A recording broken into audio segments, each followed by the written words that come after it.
Introduction. SEO, search engine optimization, is never a completely sure thing. If a company claims that it can guarantee to get you to the top spot in the SERPs, search engine results pages, for any given keyword, you should run a mile. They're blowing smoke. While this is true, however, what is also true is that some methods are more successful than others, and some are more of a sure thing than others. And in that regard, the SEO strategy that is perhaps the closest thing there is to a guaranteed route to success is split testing. Split testing essentially means taking a rigorous and somewhat scientific approach to your search engine optimization, which effectively means removing the guesswork from the process. In fact, what split testing really amounts to is helping your site to evolve to become the most optimized version of itself. How does all this work? It's actually very simple, although not without a great deal of nuance that can determine the success of such endeavors. When done well, split testing can mold any website or blog into a hugely successful titan that catapults every new post to the top of Google. When done incorrectly, split testing can jeopardize all your hard work and risk getting your site removed entirely. It's high risk, high reward, but it's also perfectly accepted by Google and a skill that's 100% worth developing. In this training, then, we're going to take a deep dive looking at the power of split testing for SEO. You'll discover how to use this strategy employing the most effective tools, how to avoid common mistakes, and how to use split testing in a host of other capacities too, such as to help sell a product or improve engagement with your audience. Once you master this skill, you'll be able to take your SEO activities to another level. What is split testing? Before we go any further, just what is split testing? And what does the term mean in the context of search engine optimization? Essentially, split testing means taking a product, marketing material, or anything else and creating two slightly different versions of it in order to see which one performs best. This is used by businesses all the time in the real world and helps them to make smarter decisions and to avoid wasted investments. Let's imagine for a moment that you own a chain of fast food restaurants that sell only prawn-based dishes, because why not? Your store has been doing fairly well, but then you hear somewhere that on average, takeaways with red and orange color schemes on their premises tend to earn more.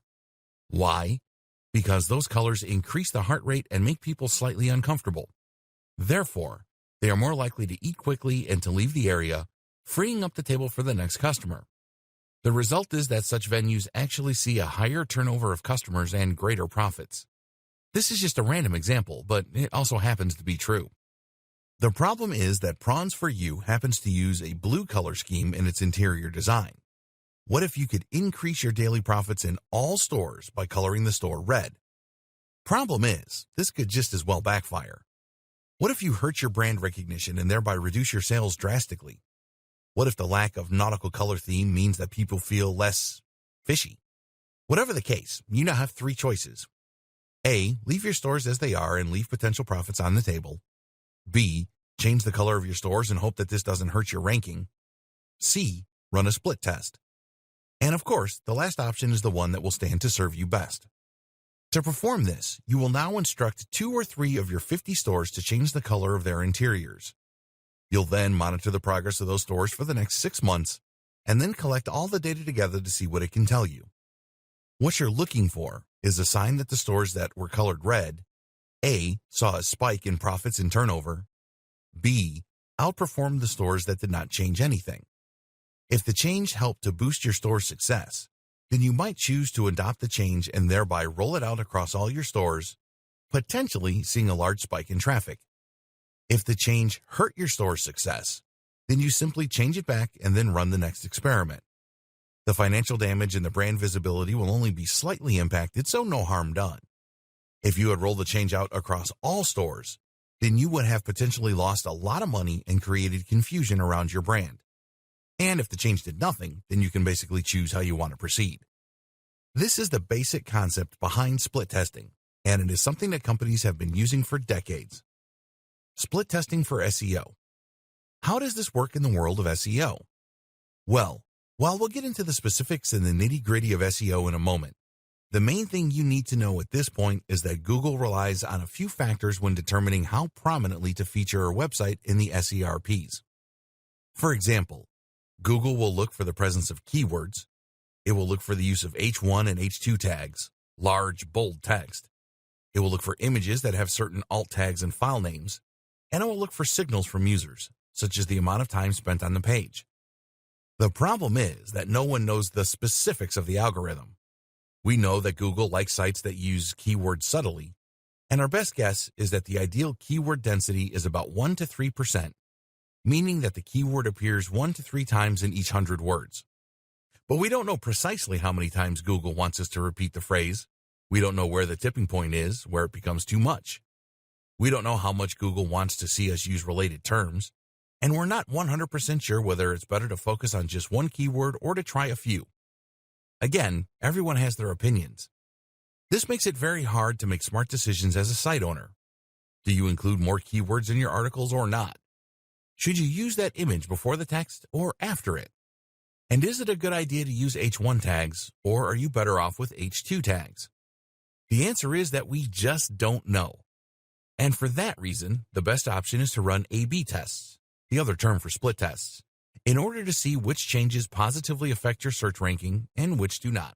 Why we need split testing now more than ever, the powerful benefits of this strategy. So, why do we need split testing in the SEO community now more than ever? The simple answer is that SEO is more complex than it has ever been, and we have even less idea of how it works. For a moment, let me talk about another tangentially related example. YouTube's copyright algorithm. You see, over on YouTube, there is an algorithm designed to ensure that users don't upload copyrighted content.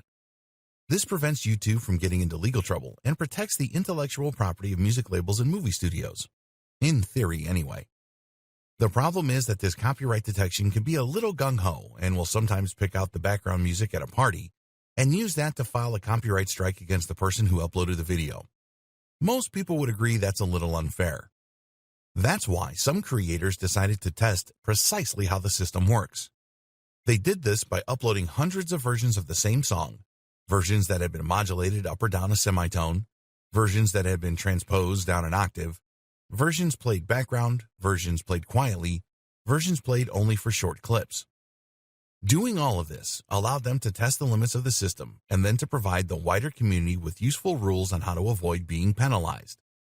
They discovered that if less than 10 seconds of content matched, then the person who uploaded the video would likely be fine. And this allowed for a whole host of fair use practices. SEO is just the same. Google is constantly changing its algorithms, moving the goalposts, and going back on what it has said. One minute, it's a good idea to get as many links as possible. The next moment, that's the worst thing you can do. Right now, Google is making a big push toward a more AI-driven service. It wants the user to speak to Google using natural language and to receive carefully curated responses drawn from the web. That is far more complex than simply looking for exact keyword matches, and it makes our job as SEOs that much harder. That's why using A/B tests to identify precisely what works and what doesn't is such an important move. Then there's the fact that this is so multivariate. For example, it might be that Google would prefer you to use a number of headers in your content with keywords in a perfect world. But what happens if you then add those headers in, only to find that this actually drives away your visitors? That alone is useful information you could garner from a split test. But it's also possible that in driving away visitors, you send negative signals to Google and end up hurting your ranking. Even though what you're doing is considered good from an SEO standpoint, it is working contrary to another system within the ranking algorithm. When you take all of that into account, it becomes less obvious what you should do, and this makes it all the more useful to just test it and see what actually works. This is useful if you are a business looking to climb the ranks of Google without shooting yourself in the foot. It's useful if you are starting out and want to adopt the very best strategy from the very start. And what's more, this is extremely important if you're an SEO specialist or agency selling your services to a client. At a time when nothing is certain in the world of SEO, explaining to a customer why you think they should adopt a certain strategy or employ a particular technique is difficult. But if you can show clearly that the strategy works in a controlled and safe environment, then you can increase your chances significantly of securing their business. Why split testing is the perfect business strategy. In many ways, split testing is the perfect business strategy. If that sounds hyperbolic, then hear me out for a moment. How can any business strategy truly be perfect, you ask?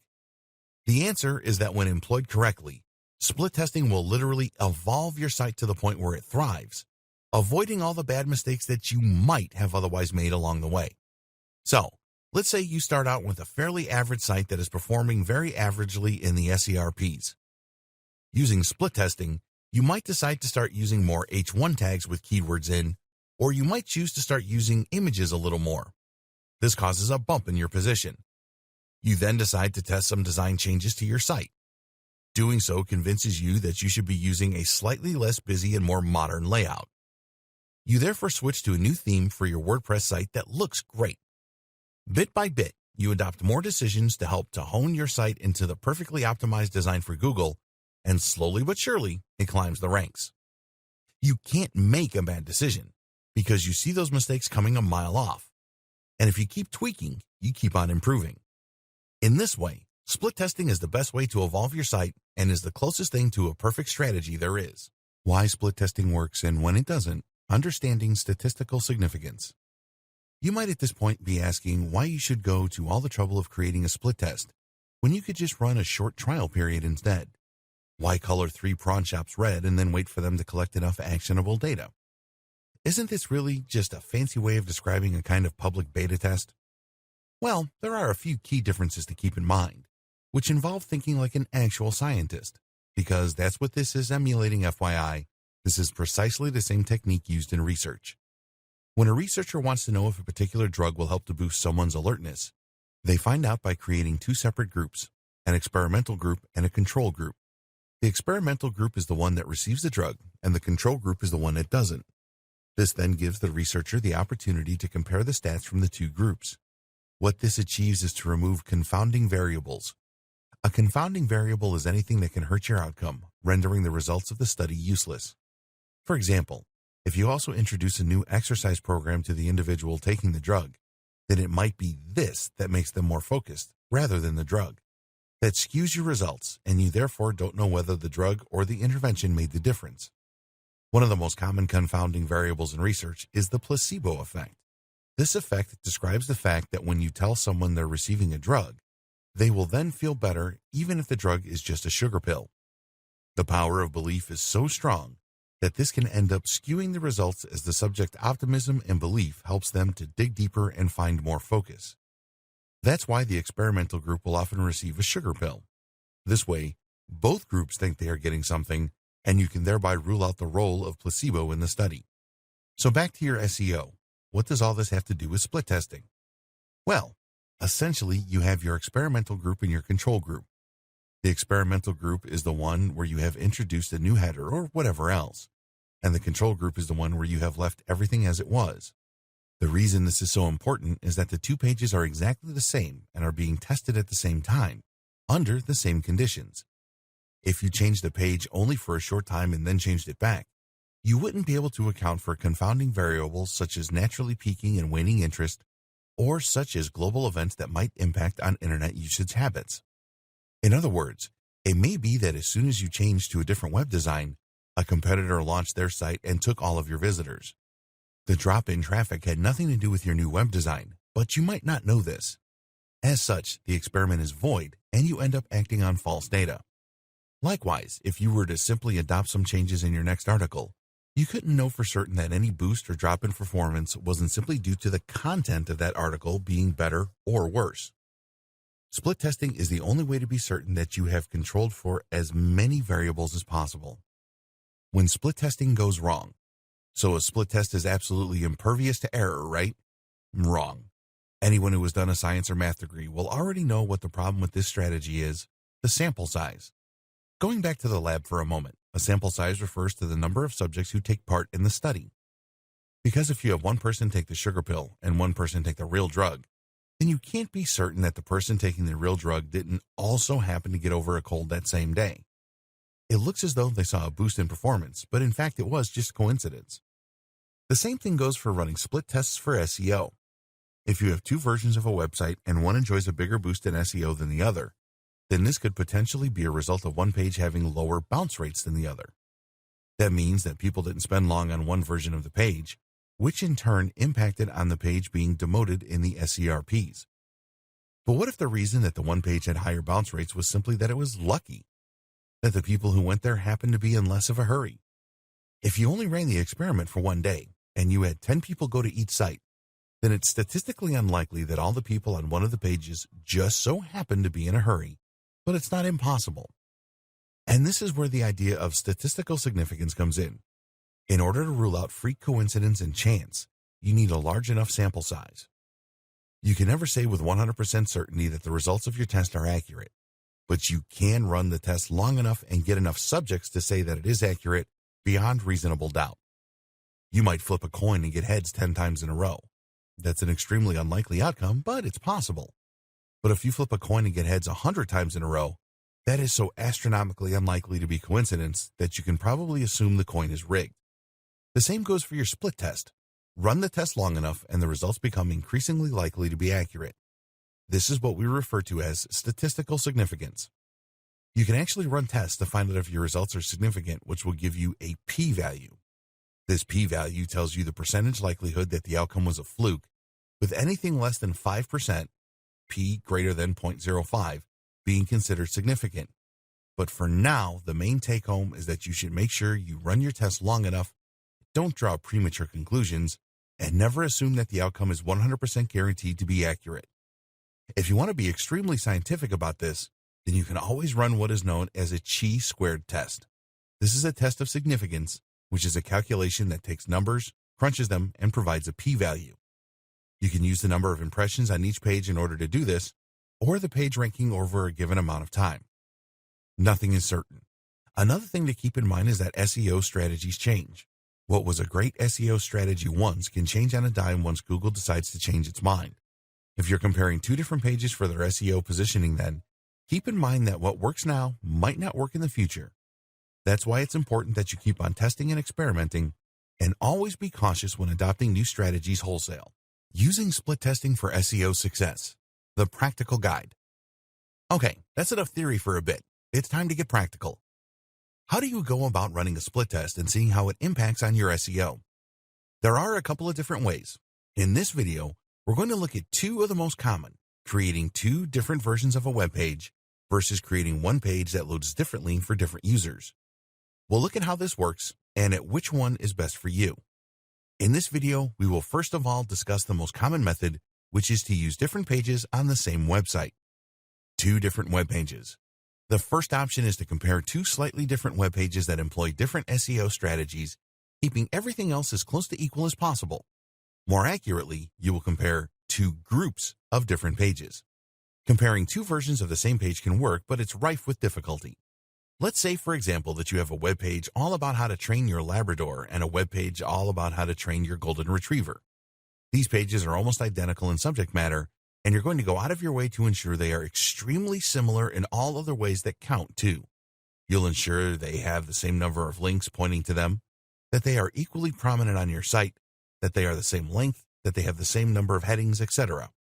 From here, you can then go about making small changes to a few of the matched pages and see if this boosts or hurts traffic. You'll then watch the difference in your stats, making sure to collect as much data as possible.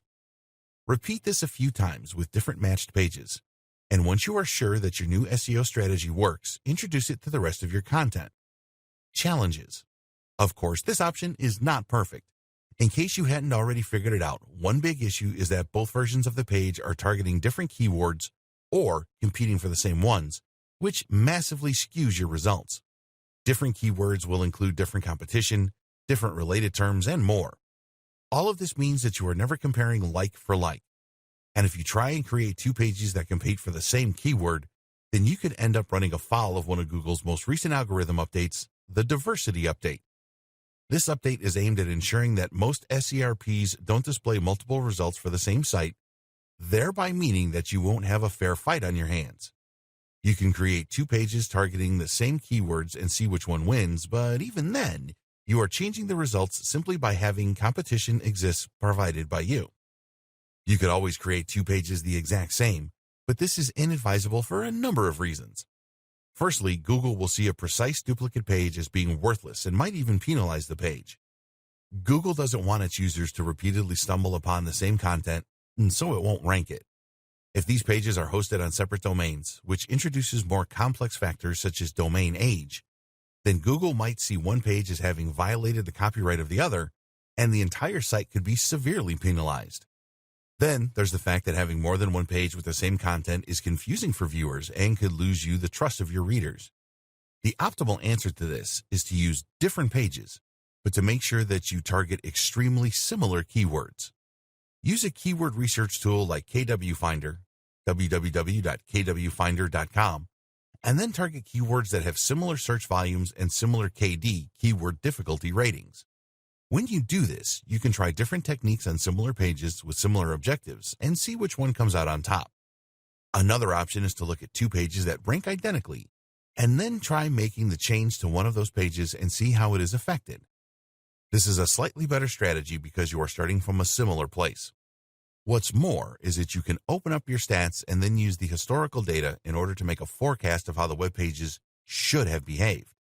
If one page was moving in a certain direction and that direction sped up, slowed down, or reversed, then it might be the result of the changes you made, especially if the matched page did not show the same changes.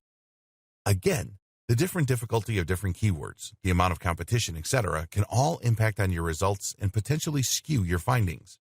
But while this might be seen as a problem, it can be mitigated somewhat by simply using as many pages as possible in your test. In other words, instead of taking two similar web pages and comparing their success where one has been changed, you instead take two groups of pages and make the changes to some of them while leaving the others as they are. Again, it's possible that by sheer coincidence, multiple pages will perform better than others beginning from that point. But that's when you use the statistical significance tests, compare the new and the old ranking positions of those in Group A to those in Group B, and then find out if the data suggests an effect. This is the main technique that this training will be recommending for carrying out split tests, and we'll call it the matched pages method. The technical bit, using redirects. As mentioned, the big problem with the method described in the previous video is that it doesn't allow you to control for every single confounding variable. While you might run lots of tests with very similar pages, they are still different pages, and they might still succeed or fail based on other factors. While you can use larger groups to minimize this effect, it's still ultimately going to mean basing your decisions on estimated guesses. And there are limits to just how many pages you can use in a split A/B test. If you're going to be changing the results across hundreds of pages on your site, then this will involve a lot of work. What's more is that you will be potentially hurting your site in a big way if the change proves to be a mistake. The whole point of A/B testing is to conduct the experiment in a controlled manner. So what can you do? One answer is to use a redirect, which has different and unique pros and cons. A redirect simply means that you're going to send visitors to a different version of the website. This will use a number of different methods, more in a moment, but one of the simplest is the HTML redirect. The browser will read this code and will then follow it to the new page. If you use this method, then as soon as a visitor lands on a web page, there will be a short pause and then they will be sent to the new web page. Of course, this version of a split test also has its limitations. After all, there's no way for Google to alter its ranking depending on which page performs best. That's because the two versions of the page are one and the same as far as Google is concerned, meaning that they will only rank once depending on which version Google took into account. So how can this be used to monitor your SEO performance? This is useful for measuring a host of factors that will impact on your SEO. That means things like bounce rates, things like CTR, click-through rate, and more. While this might not directly affect your ranking, seeing what page design or content is best for audience retention will have a big effect on your ranking, so this can be just as useful. Which type should you use? The answer is, of course, both, if you have the time. The more data you collect, the smarter decisions your business will make, and the more likely you are to see performance boosts. Better redirects. The redirect used above will work as described to send a user directly to a different website. This way, they can experience a temporary alternative to your main page without hurting the appearance of that page.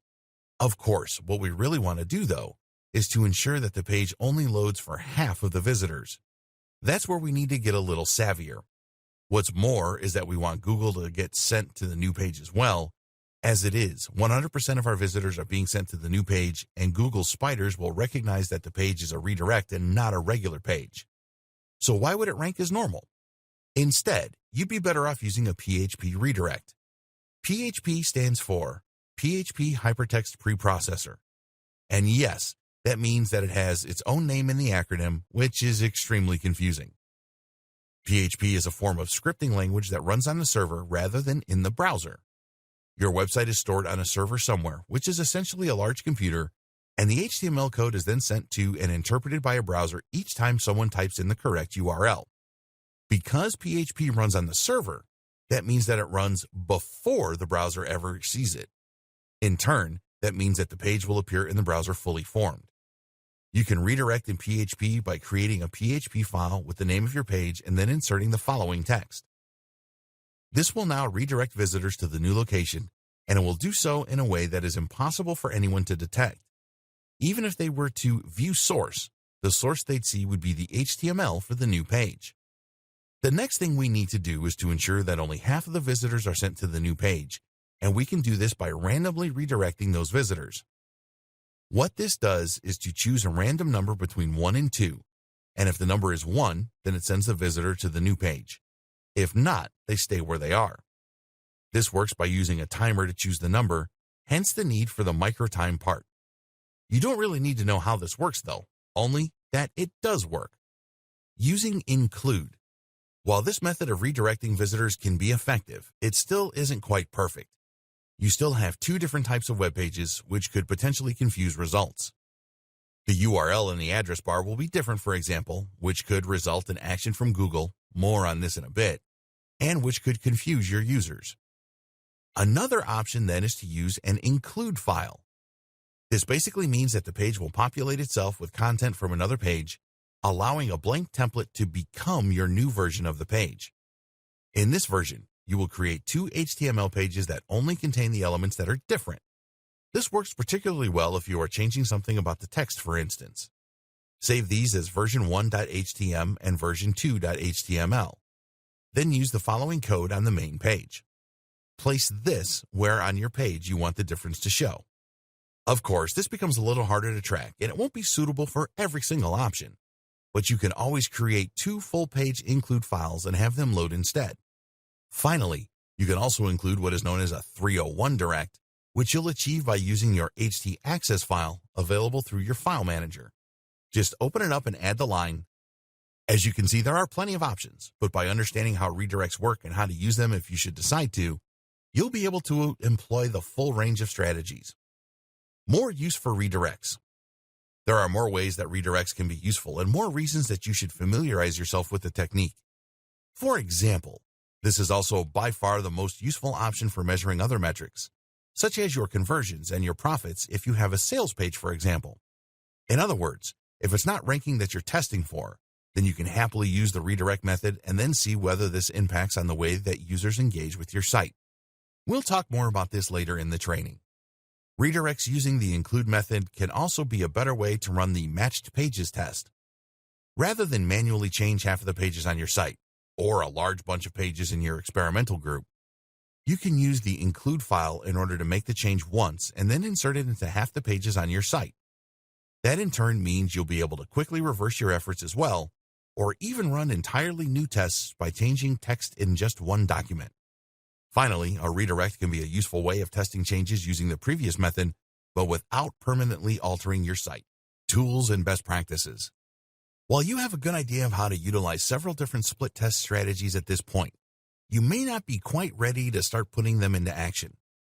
There are some key points to keep in mind in order to avoid running into trouble, and some additional methods and tools that can help you get an edge. You'll find all that in this video. How to avoid negative consequences from redirects. While split testing can be a fantastic way to measure the performance of various versions of a site, it does come with a couple of potential dangers. In particular, using the redirect method can risk harming your SEO. Google has officially stated that it has no problem with either split tests or with redirects. In fact, redirects are commonly used in a variety of other scenarios. They are necessary for many e-commerce tools, for example, and also used to mask URLs for affiliate marketers. But redirects can also be used maliciously, and it's here that the problems come in. Cloaking is a technique used by some developers in order to effectively trick users into going to a different page. So for example, you might create a website that provides free, valuable fitness information. Over time, you build that site to be highly successful and you begin to rank in the top for how to lose weight. Nice. But rather than be happy with that and monetize it in an honest and fair way, you instead decide to use a redirect to start sending all your visitors to an affiliate product and raking in the cash. It's an obvious strategy, but one that Google can have a hard time spotting if you use a PHP redirect. Of course, Google does usually cotton on, and at that point you will see your page and probably your entire website de-indexed. This is what Google doesn't want to see. Then there is the inherent danger of having two versions of the same site. Google might see this as spammy, it might see this as confusing, whatever, it could hurt your ranking. So what do? One option is to use the canonical link attribute on all of your experimental pages and to point this towards your original page. This tells Google's robots which page is the original, and that ensures that it will understand what's going on and see that you're not trying anything fishy. Don't be tempted to block Google's robots from viewing your experimental pages. This can actually end up hurting your ranking as well. Finally, keep in mind the impact that page load times can have on your ranking. Page load times are one of the key factors Google now looks for when determining the ranking of a site, and if your load time is very slow, then it will hurt your position. A redirect can significantly slow things down, which is again why a PHP redirect or htaccess redirect is preferable to an HTML one. You should also consider this factor when looking at other tools that run split test. Using a developer. Is all of this sounding a little complicated at this point? And don't worry. For the vast majority of business owners, the best option will be simply to use the matched pages test. Take two groups of pages, make a few changes to one, and then monitor their performance over time. Use forecasts for their behavior, and see which pages outperform their predictions and which don't. If you want to check for significance, then you can run a chi test. If you still find that notion a little confusing and you don't know how to do things like tracking the position of your website on Google, or if you want to get more advanced by comparing pages using a redirect, then you have another option: hire a developer or a marketer to handle the process for you. This can simplify the entire process and is advisable for any business that isn't familiar with the intricacies of SEO and code. The single most important tip. Before we go any further, it's time that we share the single most important tip regarding split testing. Always back up. Whether you choose to use a developer or to handle all this yourself, making different versions of your web pages can introduce risk. This is especially true when using the include method or others that actually alter the content on the original version of the page. So, make sure that you back up your site regularly and that you especially back up any pages you'll be tweaking. Tools for split testing. Tracking. In order for split testing to work effectively, you of course need an accurate way of tracking performance. To that end, it's a good idea to invest in some high-quality keyword tracking software that can show you your position in the SERPs for particular terms. You'll then be able to use these tools to compare how your site is performing after the changes to how it performed before the changes. While there are plenty of great tools out there, two great examples include SEMrush, www.semrush.com, which is one of the most expensive but feature-rich SEO tools on the market, and SERP Watcher from Mangools, www.serpwatcher.com, which is a more affordable but generally no less effective alternative. Google Analytics. Google Analytics won't track your position in the SERPs, but can show you a huge range of different factors relating to your site's performance. These include things such as CTR, bounce rates, and more. You can view this information as trends over time, or you can see it displayed on a per-day basis. You can even track individual visitors, thereby seeing how someone who comes from a certain link behaves on your site versus another. This would, in theory, allow you to create lots of different split tests on the fly, simply by dividing your data into categories and comparing. Setting up Google Analytics is fortunately very simple. You'll need to place a small tracking code on each page of your site, which you can get from Google. You can do this manually or use a plugin or developer to handle it for you. Once you've done that, you'll need to wait for 24 hours. This gives Google long enough to collect some basic data, which can then be used however you wish. You'll choose to set up a view, which will be called a lens and will include the stats you're interested in at that time. Other examples of tracking tools include Jetpack Web Stats for WordPress, and you can find many others built in with hosting packages. Optimizely and ODN. ODN, https://odn.distill.net, is the Optimized Delivery Network from a company called Distilled. This is a tool that allows you to much more easily utilize split testing for your site by grouping different versions of web pages. You'll first deploy the system in front of your website and will then interact with a CMS in order to group your pages and make minor differences that you hope to impact positively on your ranking. ODN makes it much simpler to measure how changes impact on your SEO, but keep in mind that this tool in particular will aim to change 50% of the pages on your site.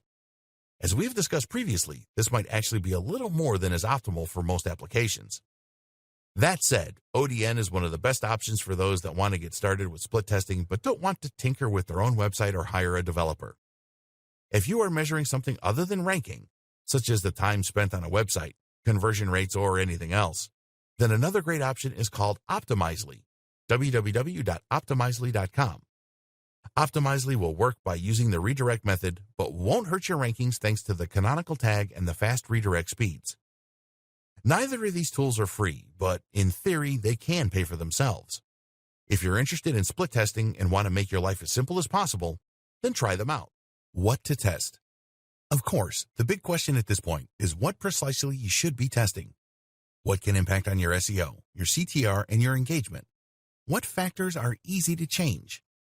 Here are some of the best options to think about when deciding what you want to change. Keywords. Perhaps the most obvious example of something you can try changing with your SEO is the keywords you employ. Let's say that you have a few pages that are ranking high for a particular search term, but the problem is that said search term doesn't get a lot of search volume. You have two options. Keep the page as it is or attempt to swap the term for a related one with a higher search volume. We'll talk more about whether this would work later in the training. Before you go ahead and potentially jeopardize a lot of old pages that are working for you, why not run a split test on a few of those pages and see if it has the desired effect? Likewise, is it better to aim for just one keyword or perhaps two, maybe a whole bunch? Do long-tail keywords work better than highly popular ones? All of this is open to experimentation. Keyword density and placement. Just as it's important to think about the precise keywords you use, you also need to consider where and how you are using them. Optimal keyword density is a fraught subject matter, with some creators saying that 1% is more than enough, and others recommending you go much heavier-handed with 3%. Then there's the placement. Popular opinion tells us that keywords placed in the opening and closing paragraphs of articles, or in the H2 headers, are more likely to gain the attention of Google. Again, though, there's the risk that this could be off-putting for viewers, or that the belief could be based on pure hearsay. So test it for yourself. Amount of content. If you're hoping to give some old evergreen content on your site a bit of a jolt and help it start performing better, then you might be considering adding more content to it. Typically, the advice is to make posts a little longer, ranging from between 800 to 1,500 words. But that isn't always the case. So again, before you spend a huge amount of time bulking up those old posts, try doing it with just a few and see if it actually helps. Page speed. If you've conducted an SEO audit for a client, then one of the things you might suggest is that they could boost their site performance by increasing their load speeds. That sounds like good advice, but what you really need to consider is that page load speeds can take a lot of work to fix. It might mean compressing images, deleting plugins, or even changing to a different server. Whatever the case, you want to be sure that this is going to yield some actual measurable improvement in their ranking, and that's why it can be a good idea to go to the effort on a few pages first, and then see if everything works. Links. Linking out to authority sites and linking internally is another factor that can have a big impact on SEO. A lot of SEOs will tell their clients to constantly link internally, but is this really a good use of their time? Images. How many images are optimal? Does it hurt engagement to place a large image right at the top of the page? How does Google react to that? Do JPEGs perform better than PNGs? I recently worked with an organization where the CEO hated PNGs and mandated that they never be used. That might be charming and all, but unless it's based on data, it's just ignorance. Titles. Changing the title of your article or blog post could improve or hurt CTRs, your engagement, or even your eventual conversion rates. You can even do this on a post-by-post basis. Test 2 versions or more of every single post and then see which ones do best. Use the title that outperformed the others. Advanced strategies. There are many more factors you need to consider in order to run the perfect split test, other than merely the length of the trial.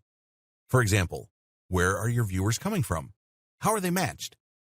To return to our metaphor of the scientific study, this is the same as ensuring that the samples are matched. In studies, it's always important to make sure that the participants in Group A are as similar to the participants in Group B as possible. So, what's wrong with the method we're currently using? Well, if you use the redirect method described earlier in this training, then you'll essentially be sending visitors to one of two websites based on completely random chance. It's effectively a coin toss. This means that while you should get 50% of your visitors to use each page, those visitors won't necessarily be matched in any way. Pure chance might mean that everyone from Asia ends up on one version of your website, while everyone from the US ends up on another. This can skew your results again, owing to cultural differences. Similarly, time zone, type of device, and much more can all also have an impact.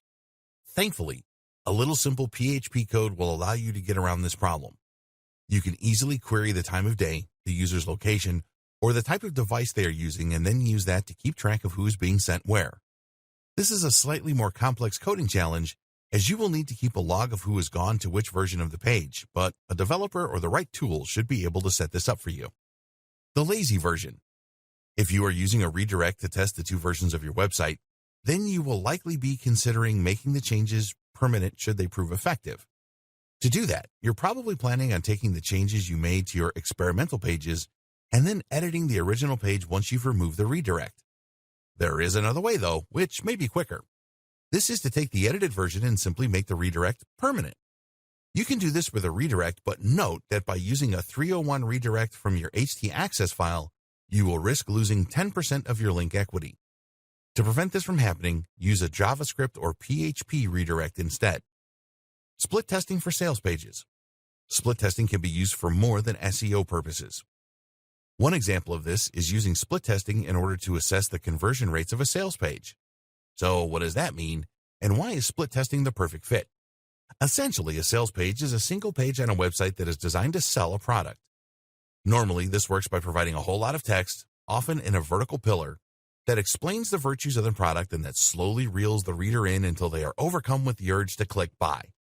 Often, the product in question will be a digital product owned by the site owner, or perhaps an affiliate product that they are selling for commission. Either way, this creates an extremely simple business model: find or create the product, create a website selling the product, then send people to your page by directing traffic that way. The only factor here that will determine your success one way or the other is the conversion rate. What percentage of people who visit your site end up clicking on your Buy Now button and placing an order? This crucial factor determines your profits. If you pay for every visitor to your site, then you need to make sure that on average, every visitor is going to earn you more than they cost you. If you pay 30 cents per visitor and you have 100 visitors with a product that gets you $15, then you need a conversion rate of 0.5% in order to break even. 50 visitors will cost you $15, so as long as one of them buys something from you, you're good. The conversion rate of your site is highly dependent on the product, on the way you design and target your ads, but also, of course, on just how persuasive your landing page is. A single well-placed image on your site could help grab to attention more quickly than a bulk of text and could thereby increase your conversion rate significantly. That one change could make the whole operation profitable. Or, of course, it could hurt your sales and drive people away who don't want to have to scroll past a big image. How can you know which one works? Simple, by conducting a split test. Split testing for ads. As mentioned, when you are trying to sell products via a sales page, the ads you create are just as important as the sales page itself. In other words, you need to make sure that when someone lands on your page, they are going to find something that interests them. A good ad not only brings in a lot of visitors, but also brings in the right kinds of visitors. So how do you go about choosing the perfect audience, design, and title for your ad? One answer is to use something called AdWords experiments, which are offered by Google itself by default. This way, you can test which combination of factors works best and thereby hone the ideal sales funnel. 3- and 4-way tests. While a split test is generally a test that compares two different versions of a website, there is actually no reason not to try comparing more than two different options. Create a host of different web pages, all with slight tweaks, and then see which one performs best. This actually works particularly well if you're using a redirect to measure something like conversion rates, but it can also work using the matched pages approach. In theory, This can help you save a lot of time, though it can, of course, also make the whole process a fair bit more complicated. SEO, what we know and what split testing has shown us. At this point, you should have a pretty good idea of how to go about using split tests in an effective manner in order to understand what works and what doesn't. But this might lead you to another interesting question. What has split testing already taught us? Can you simply follow the advice from other people's split testing? Well, yes and no. This video will explain more. Results from previous split tests. The great thing about the SEO community is that, on the whole, everyone is happy to help everyone else with free advice and information. This is one of the things that makes split testing so valuable. When a company takes the effort to run tests on hundreds of their pages, they can obtain some useful information that can be used by the entire internet marketing industry, until Google changes its algorithms. Split tests are already being used right now, and they can tell us some really interesting things about effective SEO that may come as a surprise. One such discovery shared on MOZ, a blog about internet marketing, was that using keywords with high search volumes doesn't always result in better performance. Will Critchlow tried inserting more popular key phrases into the meta tags and content of existing pages, and found that in many cases those pages saw a drop in organic traffic of as much as 20%. Why? One possible explanation is that these terms, while popular for search, hurt the CTR of those pages in the SERPs. Another possibility is that this had to do with Google's rank brain algorithm, its attempt to understanding meaning more than explicit keywords. Whatever the case, if a page is performing well with a less popular keyword, you should probably leave it as it is. This actually perfectly underscores some points we've discussed previously in this training. For one, the multivariable nature of SEO and Google's algorithms means that while recommendation might sound good on paper, it doesn't always translate in the real world, especially now that Google pays close attention to signals from users, such as bounce rate and CTR. It also shows us how using not just one, but multiple types of split tests can help yield better results. The research conducted here was done using a typical matched pages method, but if they had also used a redirect, they might have been able to see if the bounce rates and CTRs were what was responsible, or if something else was at play. Hopefully, the information you have gained from this training will help you in ways such as this to get a real edge over your competition. Another discovery yielded by split testing is that around 30 to 40% of all changes recommended by SEO audits actually often make zero difference. Once again, this shows us that what works in theory or on paper doesn't necessarily hold up in the real world. And it shows us the value once more of conducting real split tests. If you run an SEO agency and you conduct an audit, then tell the company to make huge, fiddly changes across the board. And if those changes don't yield any results, this can really hurt that company's trust in you and likelihood of ordering again. So, admit ignorance and test things in a smaller way before you announce the huge changes that you think the company should make. Finally, the results from this particular effort also showed that what works for one site doesn't necessarily work for another. This could be impacted by everything from industry to competition to writing style. But it also means that running a split test once and forgetting all about it may not be enough. You need to test your strategy every time before you roll it out across the board. Related strategies and conclusion. So that's split testing explained. But really, you shouldn't think of this as a discrete tool that you sometimes use. Instead, try to think of your split testing as a state of mind.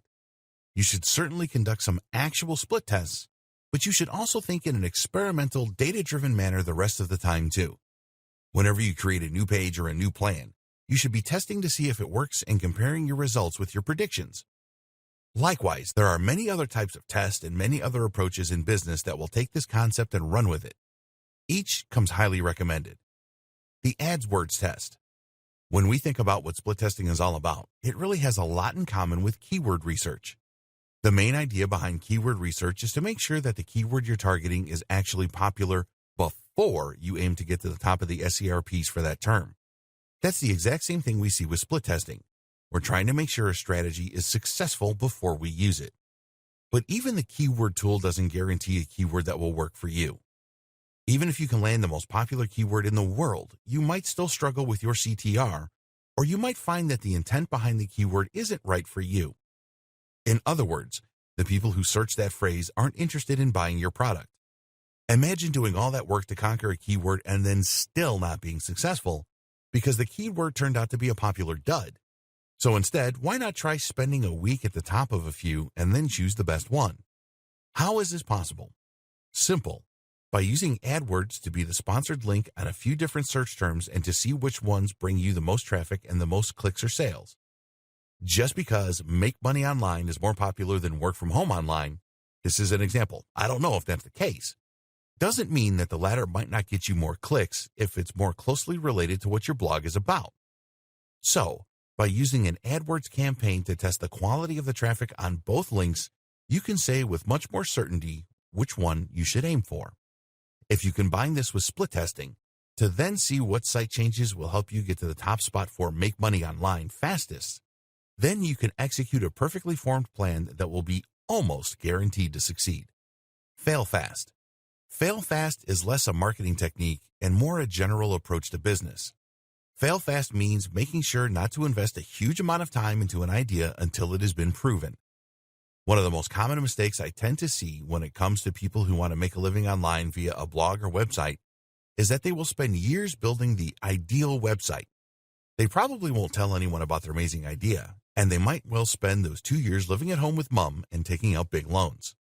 Then they launch the business, only to find that it falls flat immediately.